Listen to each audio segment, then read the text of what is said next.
Back to another Legion session this week. So last week we started talking about control application, and we're going to continue doing that today. What we're going to talk about today is actually looking at how control application actually does the changes to the logical dependence analysis that are required for making control replication work. So last week we started looking at this stencil example. And what I want to do is work through how some of the dependence analysis works in the logical dependence analysis, and we'll use the stencil example stencil example as a sort of a motivating use case. So actually, let's see. I've got the stencil case up here that we were looking at last week. So this is the picture of our data flow graph that got computed on shard 0. Right. Effectively, there was an initialization task, a stencil task, and then a checking task. Right, and we saw this on shard 0, but if I also open shard 1 here, right? Let's see, where did it go? I would have hoped that would have opened it. Here it is. Or no, that's not the right one. Where did you go? Huh, I don't know why it's not opening it. My computer is behaving strangely, but you would actually see like exactly the same picture. Some of these UIDs and stuff would be a little different, but mine is at the tab on the right. Tab on the right. I don't think so. Where are you referring to? It just go up a little bit. It shows like data flow top level shard 0_3 PDF, and then right beside it, it shows data flow. I see it's opening in the same. Yeah, okay, that's why it's being tricky. Okay. I would wish that they would have popped that out to a new window, but okay, yes. So yes, we can actually see it's exactly the same, right? Some of these UIDs are different, but effectively it's exactly the same graph that gets computed across all the different shards, right? And so what I want to talk about is like how this actually works. So the thing to realize is that each of the different shards, the reason we have multiple different pictures, right, when we look at Legion SPI graphs of like the data flow analysis for logical dependence analysis, right, is that each of the shards are going to compute these different graphs independently. So they're going to do the same logical analysis across each of the different shards. And they're each going to replicate that analysis. Now, you might be thinking, like, how is this actually like scalable to be doing the same thing multiple times? Like, I'm probably going to be doing this like, proportional to the number of different, potentially even like the number of nodes that I have in my machine, right? I might be running one shard per node. Right, but the reason that's scalable is that the analysis that we're doing here is on whole index-based operations or index-based tasks, right? Like, effectively, we're not analyzing each individual point task in each one of these shards. We're analyzing the whole groups of task launches, right? And that makes it tractable, right? So you don't get an n-squared, analysis problem. You're doing something much less expensive. Right, so you're analyzing the big top-level index-based task launches, but not digging down into the point tasks and stuff like that, right? Unless your user has like created a bunch of individual task launches, right? And then, well, that's not really the ideal way of running Legion programs anyway. We want you to convert all your loops into index-based task launches and stuff like that, right? So effectively, each of these different shards is going to be computing or doing the same analysis on the sequence of tasks and other operations that get kicked off, right? Inside of their, like in the parent task, exactly the same, right? But independently of each other. And they're each going to compute the same result. Now you might be wondering like, okay, so each of these, I should say that they each do this independently. There's no communication for the most part between the shards in the process of doing this computation, with one exception, which we're going to see today.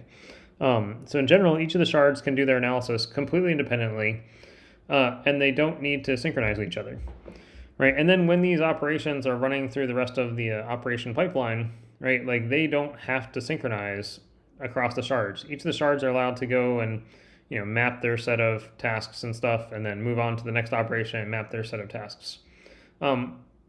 Unless we've actually put in some sort of like cross-shard fences between the index-based task launches. And what we're going to see is that those cross-shard fences actually produce synchronizations, between the shards are going to be these inner close ops. Effectively, there are going to be places where we insert, these inter close ops to ensure that, all of the point tasks from one index-based launch on all the shards are done mapping before we start mapping any of the points, on any of the shards, for this next index-based task launch, and that's where communication is going to happen. But if you just had like a purely data parallel program, right, where all the tasks, effectively, or all where the top level task just launched, index-based task launches that did data parallel operations on disjoint partitions, and all of the tasks use the same sharding function to shard their points, so that like producers and consumers are always on the same shard. You would see zero communication between the shards, and zero coordination. They'd each be able to run completely independent of each other without communicating. So the only time we need to add communication between the shards is going to be whenever we have some kind of communication between a point task on one shard, and a point task on a different shard, and therefore we need to have a mapping dependence that spans those two shards, and that's where we're going to put in these fences that effectively create some sort of ordering between the different shards as these operations are running through the rest of the pipeline.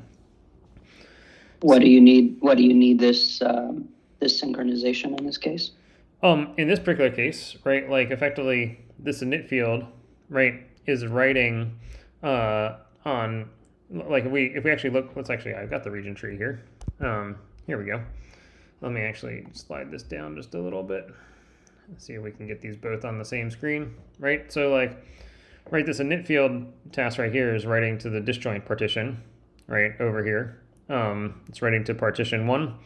This is partition 1 over here, right? This is a disjoint partition, right? So all those point tasks, however they're sharded, can map in parallel, right? But then over here in the stencil tasks, right, you're reading partition 2 for the same field, right? And partition 2 is the alias field, the alias partition that effectively describes the ghost zones, right, for the stencil, right? And so effectively, that means that you might have like one point task that say writes to this subregion over here in one shard, and then you have another point task, over, let's see if I can find, I guess that one will overlap, but sort of trivially, like one of, let's see, yeah, like this one right here, right? The point task that's actually going to use this subregion on a different shard is going to overlap with the one that wrote this one on a different shard, right? And so therefore you need a fence between the two index-based task launches to guarantee that that there's still that mapping dependence there. So this task that does the writing will always map before this task that does the reading,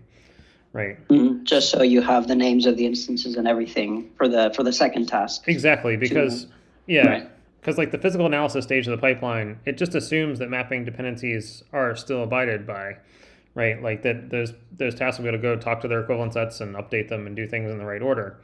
Right. And in general, shards are not coordinated. They don't run in lockstep or anything like that. And so you need a fence like this to ensure that, whatever point task in one shard over here did its, has finished updating its equivalent sets before, the point task over here tries to read any or talk to the same equivalent sets to get an updated version of the data. Right. So, and let's say this, oh, sorry, Rizal, go ahead. No, Liz, go ahead. Sorry, go ahead. I was going to ask, if this was happening all on one node, then there would be a map error. There would be like an event-based dependence between mapping of the writer task and mapping of the reader task. Yeah, is that right? Yeah. Well, and effectively, we have this. If this were happening without control application, right? Like technically, this inner close up, this fence wouldn't actually be necessary, right? Because at least today, effectively, we map all of the point tasks for an index-based task launch before we map any of the points on the next index-based task launch, right? That's a property of how our index-based task launches go through the mapping pipeline today. Now, obviously, we've talked about relaxing that, but for the moment, that's the way that it is, right? So just having a normal mapping dependence between these two things would have been enough, right? Right. But in a control applicated case, now like we've got different shards running these operations in parallel, not in lockstep, and so we need to make sure that across the two shards there's some synchronization there to make sure that the ordering happens in the right order for any aliasing of points. Yep. Right. Yep. That makes sense. Yep. So that this means that if we had like say 10 tasks in init field and 10 tasks for like the index space of stencil, and we had one dependency, all the other 9 would wait, right? In a non-control applicated case, a mapping dependence today between index-based task launches implies that all the point tasks in the first index-based task launch will finish mapping before any of the point tasks in the second index-based task launch, start mapping. Right. And that's, but again, that's only true like in a non-control-located case. In a control-located case, because of sharding, the different shards don't know about each other. So if you shard like half the points to shard 0 and half the points to shard 1, right? And then you need to handle the case where like, a point from shard 1 over here needs some data from a point from shard 0 over here, right? And you need to hook up the mapping dependence across the shards.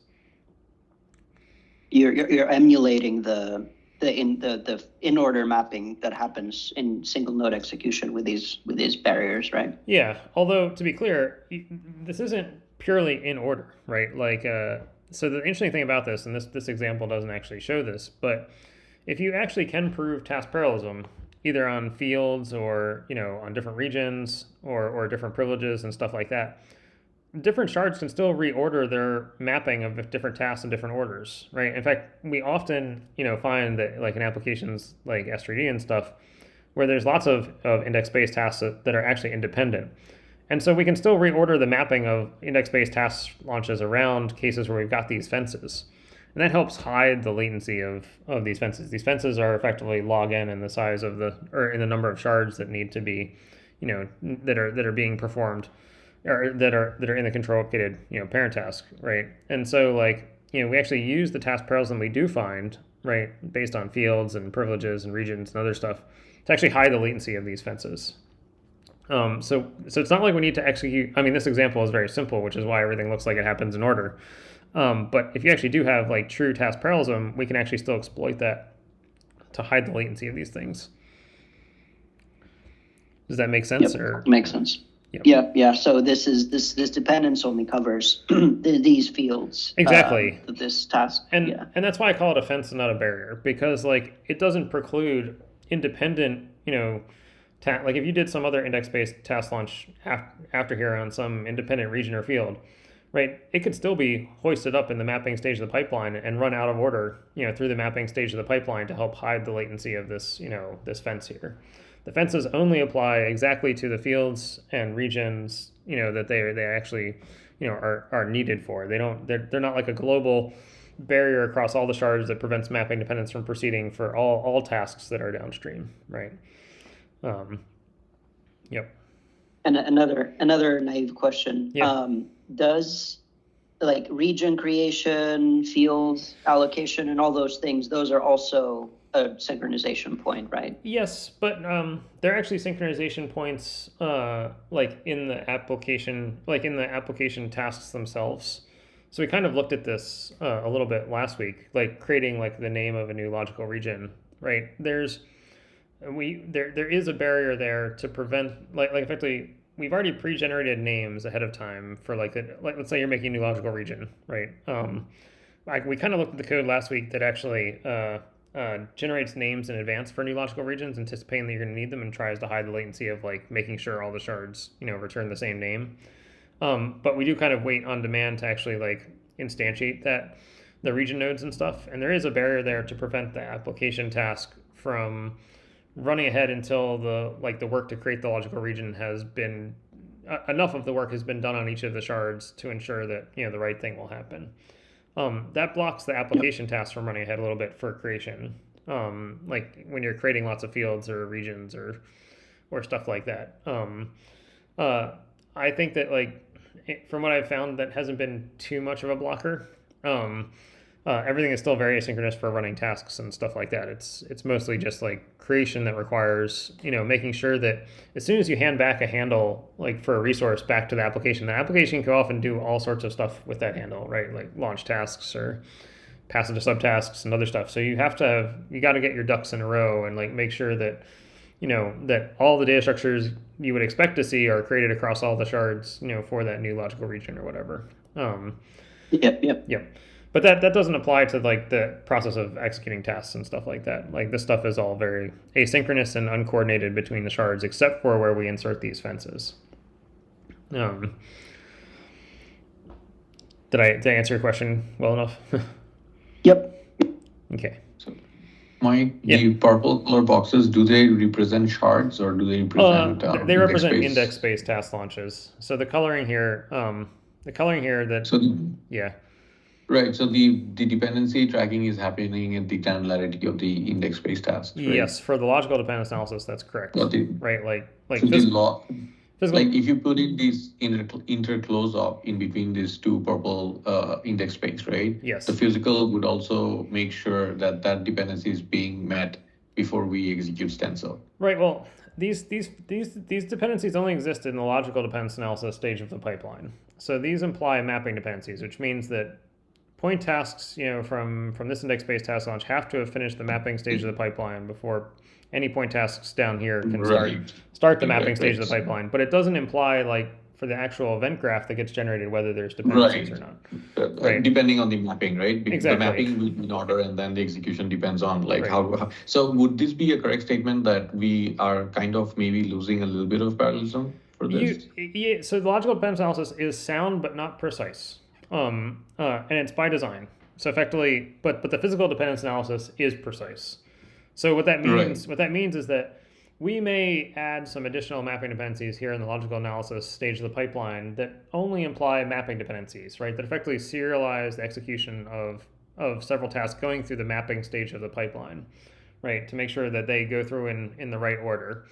We're not right. We may add some additional unnecessary dependencies there, but when the physical analysis gets done, any precise dependencies between point tasks will be ferreted out and be done exactly. Right. I see. And so, like, the actual execution graph that takes place is precise. It only has dependencies where it's absolutely necessary.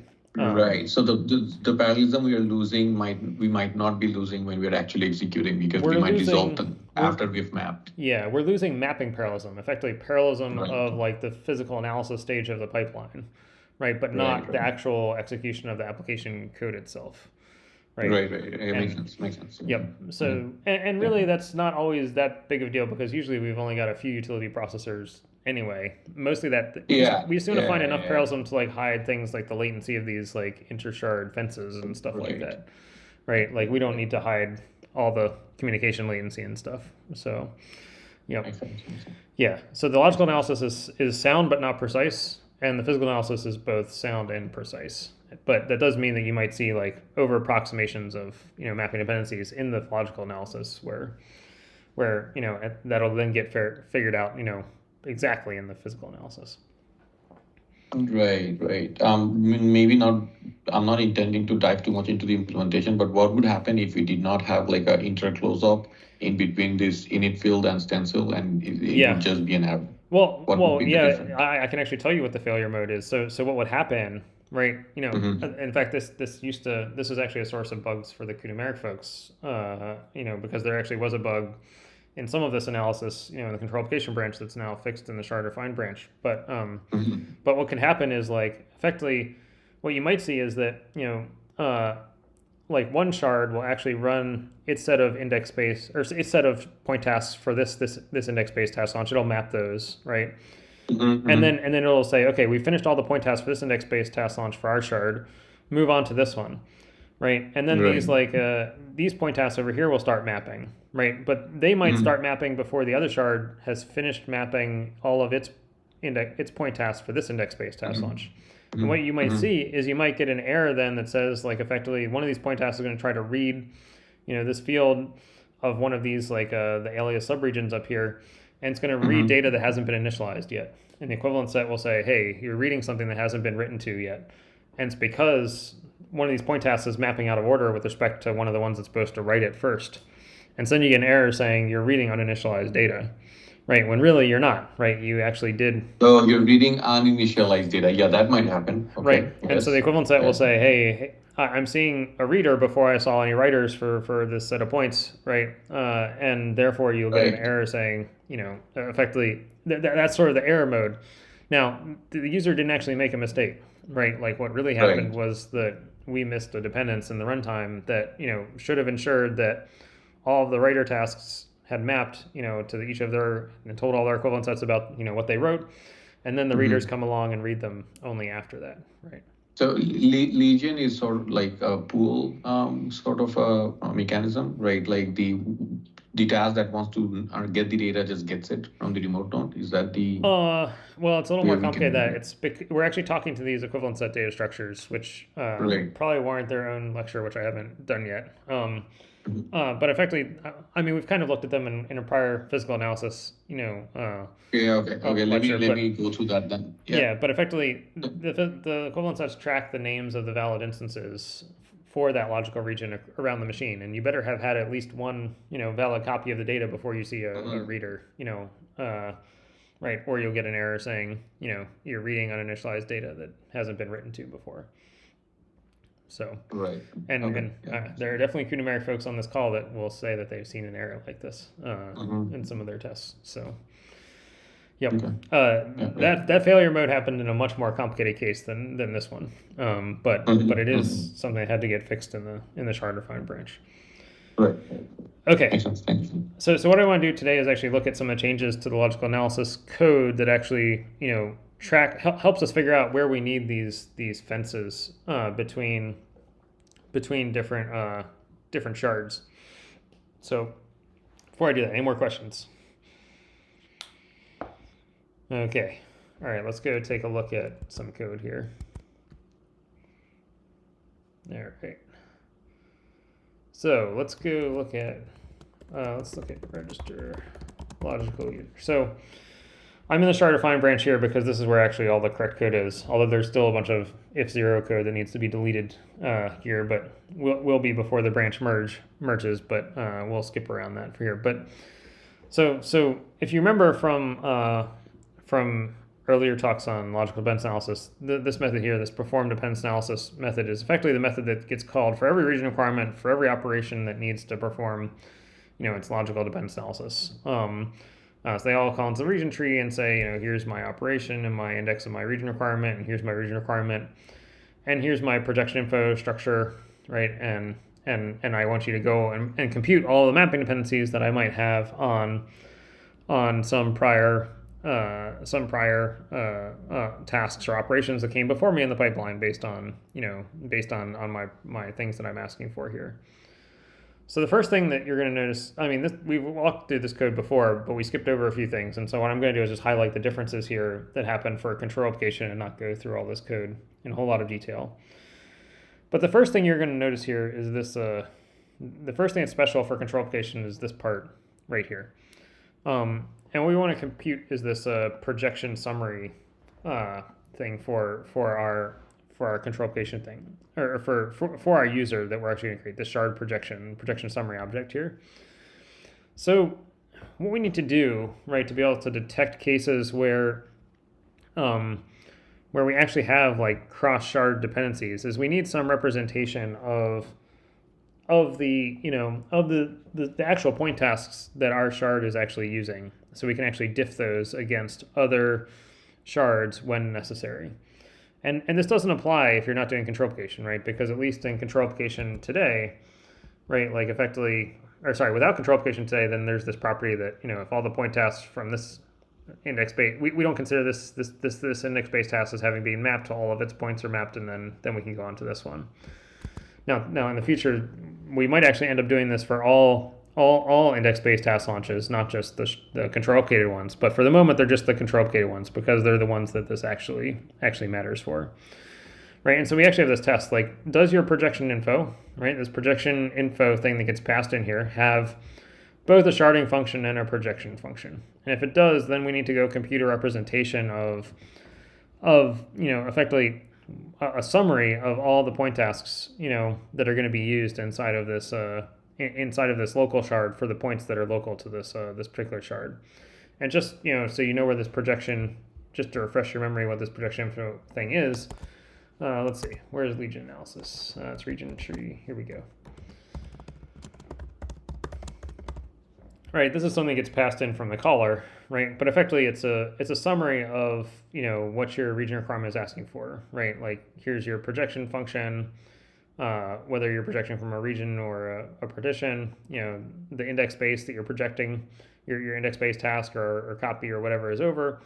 Here's your sharding function and potentially a sharding space that you might ask for, right? And of course, these two are only filled in, if you're actually doing control application, right? If you're not, then you've only got the first three. right? And so testing for is sharding, just test whether you've got a sharding function, which means that you're, executing this thing in an index space or in a control-opted context. Okay.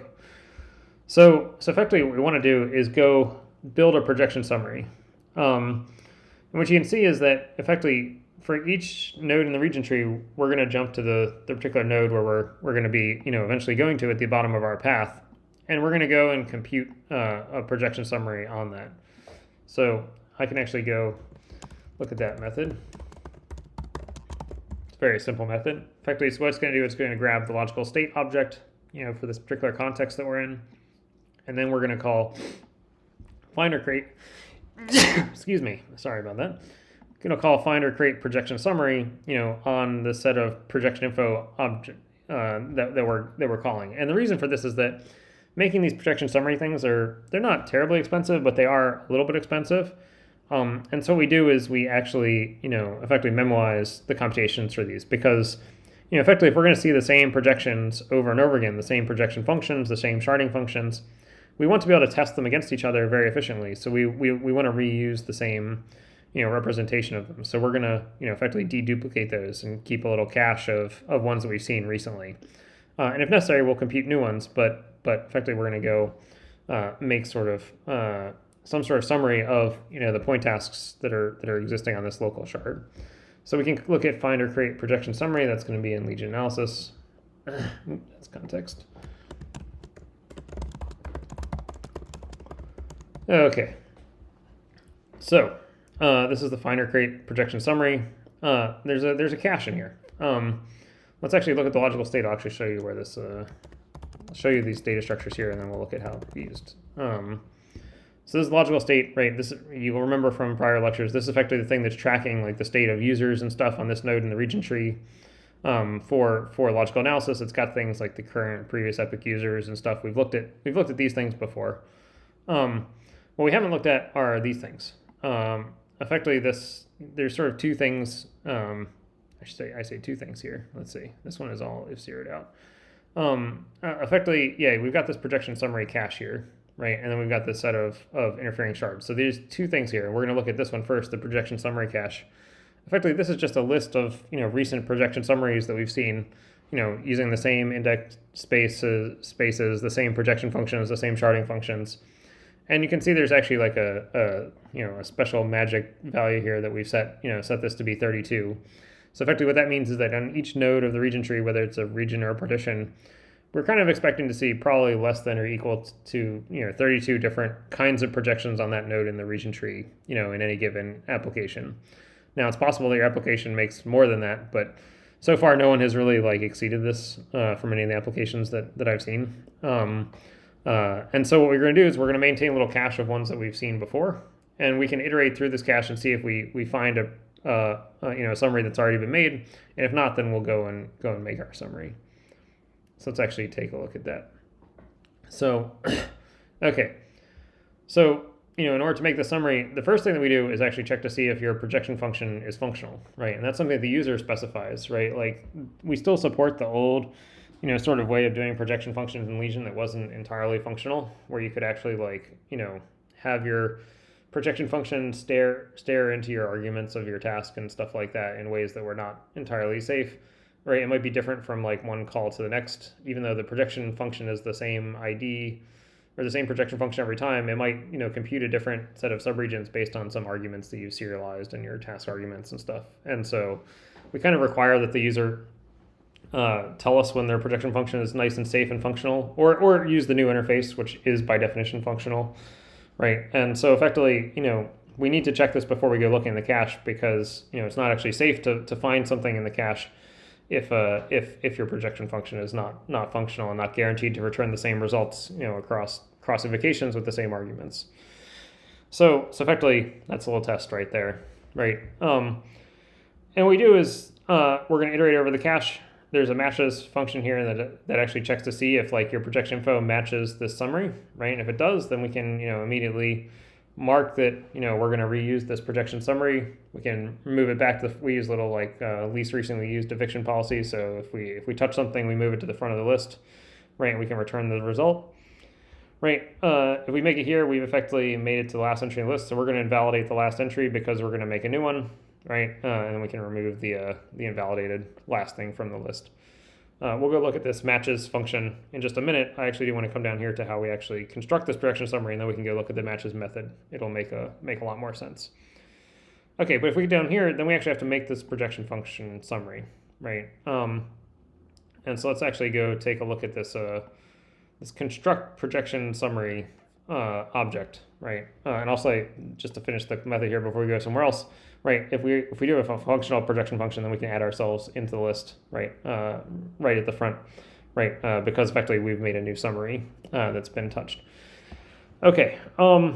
So let's actually go take a look at this construct projection summary. Notice that this effectively kicks into the context, and it does that because we might need to communicate between different shards, in order to do this construction. And this is one of those cases where we might actually have to do some communication that I referred to between the different shards. So let's actually go take a look at construct projection summary.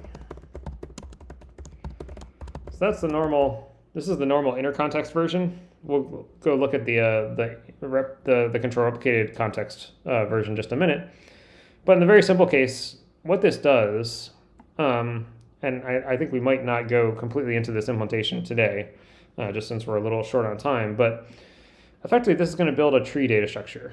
And what this tree data structure is going to represent, it's going to be representing the nodes in the region tree that your subtasks are going to effectively access on this local shard from the projection point in your index-based task launch. So let me make this a little more concrete. Let's actually look at an example of what this projection summary will be, and then it'll hopefully be clear. So this is a little diagram of what the region tree looks like, for the stencil example. Actually, we could probably just do it right here on this actual one. Let's actually look at this one because it's actually a good example. So for example, this init field task right here, you can see it's projecting from partition 1, which is this one right here, right? And effectively, each of its point tasks are touching each one of these subregions. So the projection summary would effectively be, a representation of this part of the subtree, right? So this node, the root where the partition is, as well as all the subregions that get touched by point tasks, in this index-based task launch.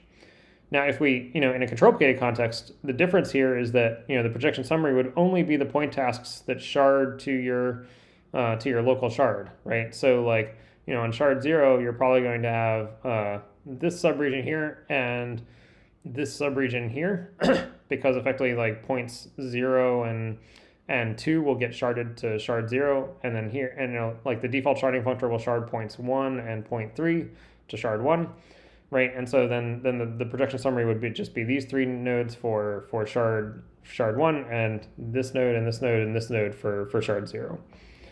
Okay, so I'm kind of giving you the high level view of how that works without actually going in and showing you the code, because I think the intuition is really what's important here, and not necessarily how this projection node points to a data structure that represents a subset of the region tree that all the point tasks on the local shard are going to actually be able to access it. I will show you effectively this projection node class is a base class. Let's see. So you see this projection node class. It's actually a virtual base class. It's got some pure virtual methods down here, and it gets implemented as both a region node, I think, or let's see, what do I call it? Cannot type today. Should be right below it right here. Yeah, so projection region and projection partition. So effectively there are nodes, corresponding to, a region node, in this, that's a kind of projection node, and then a partition node, right? And effectively they also track, each of these 2 data structures track, effectively the subset of the tree that you're accessing, and it also tracks, where there are children that are being used inside of this region tree, or inside of this projection tree. So coming back to our little example here, we'd only have users on the leaves of this tree, right? So we'd have users down here on these subregions down here, right? And effectively what this is tracking is effectively where we have, point tasks that are actually using stuff. They could, you could have index-based task launches that might mix like using subregions at the leaves and subregions in the middle of the tree, right? If the case is that, they're all read-only and stuff like that. So this will handle all those cases. Although the common case I'll say is like, you've only got stuff at the leaves. And in fact, like we actually have methods in here that actually test like, is leaves only checks whether all the users are actually only at the leaves of these projection trees and stuff, and that'll actually help us out in some of the kinds of analyses and questions that we want to ask of these projection summaries. So coming back to this code here, right? Or actually, let's come back to this code here, right? Effectively, constructing this projection tree, right? You make one of these projection nodes, and then you wrap it in one of these projection summary objects. Let me just show you what that looks like. Projection summary object is effectively just it represents, all the stuff that you see in the projection info, like the domain, the projection function, the sharding domain, and stuff like that, as well as any region requirement arguments. And then it also has, a projection tree, right? Effectively, the pointer to the data structure actually represents, the subset of the region tree that's actually used by this projection summary object, right? And effectively, there's some other stuff in here that we'll get into. Things for tracking properties of this tree, like, are all the users disjoint from each other? Are they using a complete set of like, of data in the subtree? And some other things that we'll get to a little later. But effectively, this projection summary, represents, some properties of the projection function from this particular node for this set of points for this index-based task launch. And, if we actually look at this, I promise you we look at this matches method here. This matches test is now really simple. So if we look at projection summary, I'm in the wrong file. Here we go. Matches, right? It's actually a very simple test, right? Like, checking whether two projection summaries match in the cache, right, is the same as checking whether, the projection space is the same, the projection is the same, the sharding function is the same, whether the sharding space is the same, whether the region requirement arguments are the same, right? And if so, then you've matched, and you'll be able to reuse that same projection summary without having to make a new one. Okay, let's actually take one quick look here at the version of construct projection summary for control-implicated contexts. Since we're here, might as well finish this process. Okay. All right, so this is like one of the more subtle parts of constructing a projection summary. So effectively, this part is the same as if you were not control-implicated, right? Effectively, you construct one of these projection trees for your local set of points on your local shard, right? But then you want to exchange, information with your neighbor shards to figure out, where they might also have users, okay? But the thing that we don't want to do, right, is that we don't want to actually build like sort of mirror the projection summary, on each of the different shards. And what do I mean by that? Let's come back to our example here. Right, technically, if you looked at this projection summary for like this init field task, for a non-control implicated case, its summary would be, this node plus all four of these subnodes, right? Because there's one point task accessing each of these different subregions. What we don't want to have happen in a control implicated case is to have it be the case that every shard has a copy of the whole projection summary for each of them, right? Because what that would mean is that you would have like a data structure that is the size of the number of point tasks on every single shard, right? And that is not scalable because you're actually going to create a case where, every shard has a data structure that's the same size as the number of point tasks, right? Which is often going to be, comparable to the size of the entire machine.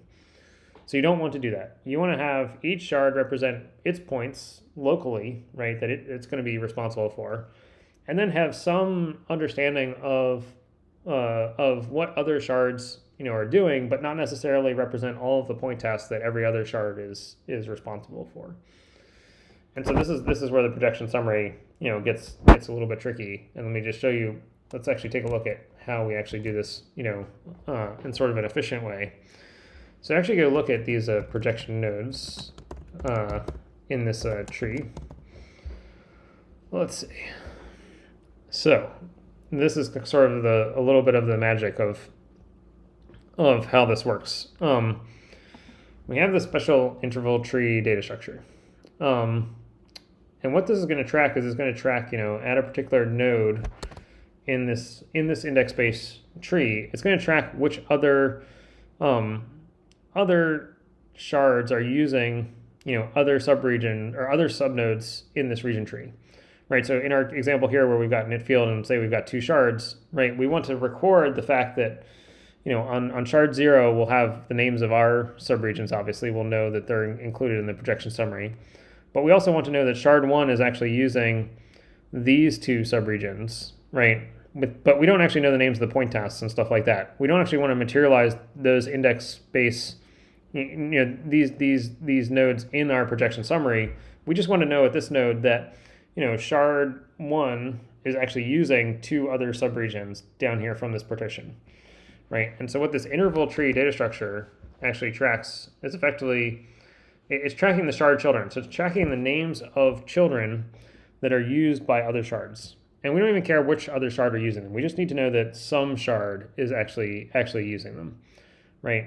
And effectively this interval tree does this in a very, very clever way. It actually does this with run length encoding to actually collapse, names of children, like in this particular case, that are used by other shards that are not us, but are, but are effectively, we can collapse the names in a very easy to represent way by effectively, looking at the colors of these subregions and collapsing them together so that they don't, the size of this data structure is never proportional to the size of the number of, shards or point tasks or anything like that. So we'll have some way of knowing that there are other shards actually using, subregions down here from this partition, but not necessarily know which ones they are. And let me give you a little bit of intuition for that, is that effectively what that's going to do is it's effectively going to make it possible for us to insert these fences. We're going to be able to infer that there are other point tasks using potentially interfering, subregions without necessarily needing to know which other shards are exactly going to be interfering with us, right? Because these fences are effectively going to work across all of the shards, right? They're not going to hook up point-to-point shard dependencies. So we don't actually need to know the names of which shards are using other subregions down here. We just need to know that somebody is using something down there that's not us, right? And that's going to allow us to figure out where some of these interferences actually are happening. I know I'm hand waving a little bit here, but yeah. Can I ask you something? Yes. In the just ignoring control replication right now, Yep. the interclose op is always emitted, right? So It's yes, like when you're switching partition. I was waiting for somebody to ask this question. Yep. Yes. So you're absolutely right. So what we're going to see is that in some cases, interclose ops are always emitted because you're switching between like different partitions of the same region tree, right? And in that case, yes, effectively we toss up our hands and actually give up on proving anything about the point tests. And this is maybe where my stencil example is a little too simple to actually show what we're going to want to see here. The places where these projection summaries are going to become important are actually cases where we have multiple index-based task launches launching from the, sort of projecting from the same node in the region tree, but with different projection functions or different sharding functions, right? Which actually does happen, right? Like, I think in some of our examples in Q-numeric, right? Like some of our stencil examples and stuff like that, they don't actually work like this stencil example. They actually work with like, different projections from the same partition or from the same upper bound region or something like that, right? Or even I guess actually probably the better example is actually probably some of the broadcasting stuff, right? Because you often have like a disjoint partition, but then you also have like another partition from the same region that's effectively doing a different kind of projection, for broadcasting and things like that. So these projection summaries will become important when we want to look for interferences between two index-based task launches that are actually projecting from the same node in the region tree. And we haven't actually gotten to that part yet. Effectively, you're right. Like in cases where we actually switch partitions, right? Effectively, we toss up our hands and say there has to be, we're just going to assume that there's like some interference between the point tasks. from different projections, projecting from different nodes, because it's too hard for us to do the point-to-point analysis to figure out where these interferences are not actually necessary. Mm-hmm. Does that satisfy your question, or like a? So because like when you were like in the case where an interclose op would not be emitted would be, say, if two index-based launches were both reading, so you never needed to close the partition, right? Let's imagine, let's for simplicity, let's imagine that this stencil wasn't actually a stencil. Let's say it's a data parallel thing, right? And so let's make this partition here actually be 1, 1, 1, right? So it's also reading from this disjoint complete partition, right? Now, yeah, so let's assume we've done that, okay? Like, let's say that, so we've got an init field that writes to each of these subregions, and then we've got some reader task over here that's going to read from each of these subregions as well. So they both project from the same partition in the region tree, right? But let's just to make things interesting, let's say that they chose different sharding functions. So let's say that init field used the default sharding function, right? Which effectively shards, 0, point 0 to shard. Let's say we've got two shards, so it shards, 0.0 to shard 0, 0.1 to shard 1, 0.2 to shard 0, and 0.3 to shard 1, right? And then over here, let's say that this index-based task launch picks a different sharding function that shards points 0 and 1 to shard 0, and points 2 and 3 to shard 1, right? Now we actually do still, even though technically it's a data parallel operation, the sharding has actually changed between the two index-based task launches. So you still would infer the need for one of these interclose ops. Whereas if they happen to use the same sharding function, right, across both these index-based task launches, then you wouldn't need this interclose op, right? Because effectively the mapping dependencies would be satisfied, by straight data parallel, effectively each shard is going to, the point tasks between the two index-based task launches, can be satisfied locally without needing to have any cross-shard communication or coordination. Could you also just throw your hands up in this case and say it's a different sharding functor? I'm not going to analyze it. I'm going to assume that it doesn't align. You could. I would think you would find that. I think we're going to find that, especially with some of the cases I've seen with Q-numeric, it's actually expensive to do that because you're going to get lots of these interclose ops in those cases. I think there are lots of cases where we do have data parallel cases where we can prove that, as long as everybody uses the same, projection function and sharding function, we don't want to see interclose ops between those things, right? But in order to avoid the interclose op, you need to align exactly. Right, it doesn't have to be even one away. There's with one exception, which is you could actually have let's say that this index-based task launch only had 2 points in it, and it only used points 0 and 1, and not all 4 of the points. Right, then you could still align it because this one maybe wrote all 4 subregions, but this one only used 2 of the subregions, right? But they still aligned point to point on the subregions that were used. Right, so it doesn't have to be perfect alignment, but it does have to be effectively non-interfering, right? And you could also, if this region tree were deeper, right? If you had a case where this projection function actually went deeper down in the region tree, right, where the subregions that it used were farther down than these initial 4, right?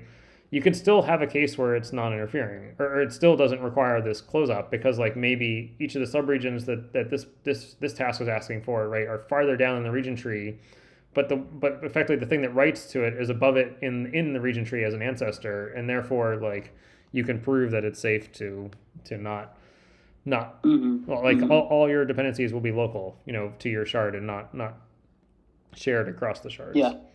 Right. So I get the first example for sure. Right. If we've had this with boundary conditions where we would prefer that we don't move the data. So the next operation only touches a subset of the data. Yes. But we want to align with the previous location of. Yep. Right. So I think this optimization is important. But I have kind of scoped it to be precisely to index-based task launches that all come from the same node in the region tree. And so what you see is that we compute these projection summaries, but we only use them for testing against other projection summaries from the same node in in the region tree, like effectively whatever this upper bound node is. And yeah, you're right. Effectively, right now, if you switch partitions between index-based task launches, we pretty much are going to put in one of these inner close ops anyway, right? Because it's really hard to analyze the dependencies across, different partitions, right?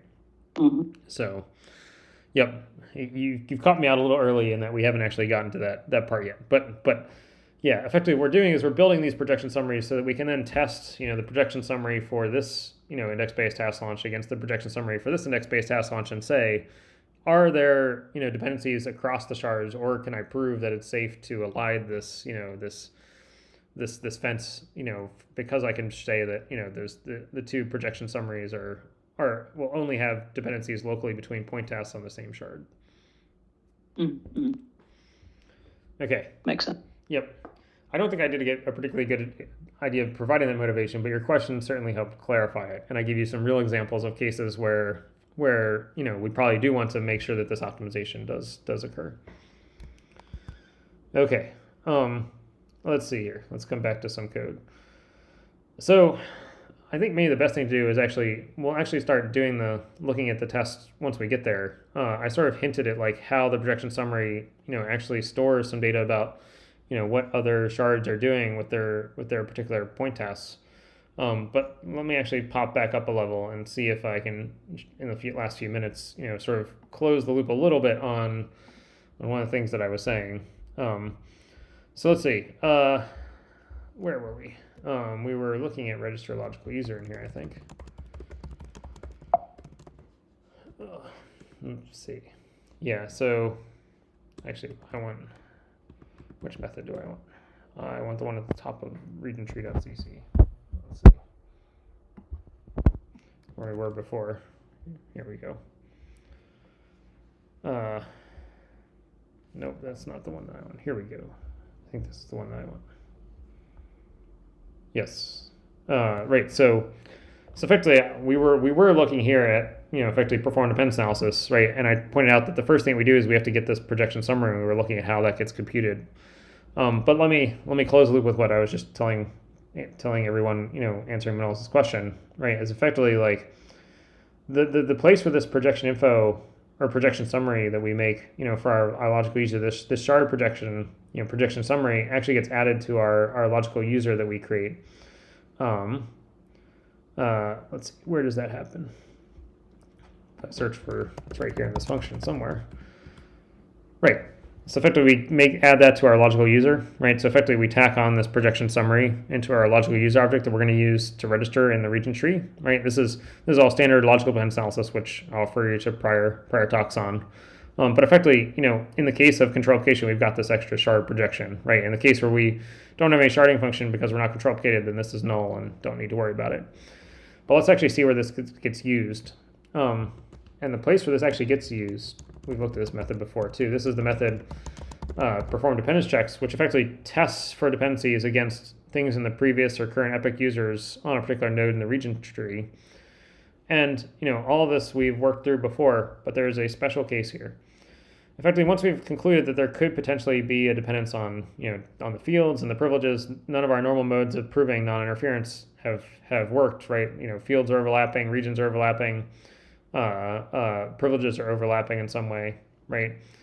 We have this last test here, right? And we test to see whether our previous user had a shard projection, right? And if it does, and we've arrived at the same node and we're projecting, right? Then we have to test for whether there are interfering shards between these two index-based projection launches. And this is exactly what I was sort of outlining to Manolis, right? So effectively, this will only be true if we're in a control-applicated context and the prior user was also a sharded projection, index-based something, whether index-based task or copy or whatever. We can ignore cases with some weird cases with control application, with must epoch launches that don't really matter. These will be removed actually in a very near version of Legion once we deprecate must epoch launches. But this is the case where I talked to Manolis, where effectively if we arrive at the node that we're going to, so we're projecting from the same upper bound node, as this previous user, right? And we're also projecting. Then we have this test for whether we're going to find whether, two interfering index-based task launches or index-based operations, right, have cross-shard dependencies or not. And if they don't, we can actually skip this part and skip, effectively, recording that we need a close operation. But if we find that they do, then we need to record, one of these merge close operations to actually insert it between the two index space operations. And let's actually this test actually happens on this on the logical state object, which we looked at very briefly. We can look at this has interfering test, or has interfering shards test here. It's actually fairly simple because what it does, effectively, this logic is simple, although the complicated part will be in here, which we're going to probably look at the next time. But effectively what we do is, if the two are the same projection summary, right, well, then that's easy because, effectively, by definition, you're never going to interfere with yourself, right? All the point tasks will map to the same shards, right, and they'll all be using the same subregions, and therefore you're not going to have any kinds of conflicts, right? Actually, I should say there's a little bit of catches here, and we'll probably need to look at those the next time, right? And effectively, it's you need to make sure that there's no interferences, in the middle of the region tree. We'll look at that next time. The next step that we do is we actually have this cache, which I sort of pointed you at a little bit earlier. Like if we look at the logical state class again, right? We had this. Here was our projection summary cache that we used to look up, effectively our summaries. But then there's also this interfering shards cache, which effectively tests, it remembers the results of testing two projection summaries against each other, right? And testing whether they actually had interfering shards or not. I went the wrong way, right? And so effectively, if we can find, both of these entries in the cache in the right order, we can actually return, immediately whether we've seen these two interfering projection summaries before, and then return the result, right? And of course, if we don't have that, then we're actually going to have to do this test to test whether interfering shards actually exist between these two index space operations. And so I think what we're going to get into next time is probably looking at, given two projection summary objects, right? How do we test whether they have two interfering shards? And I think that'll be the subject of the next session. And we can get the result and then store it inside the little cache and return it, right? In this logical state object. Okay, we're at time. So any questions before we wrap up about stuff here? Next time we will actually take a look at how we actually test, from these projection summary objects, whether there are interfering shards between those two projection summary objects.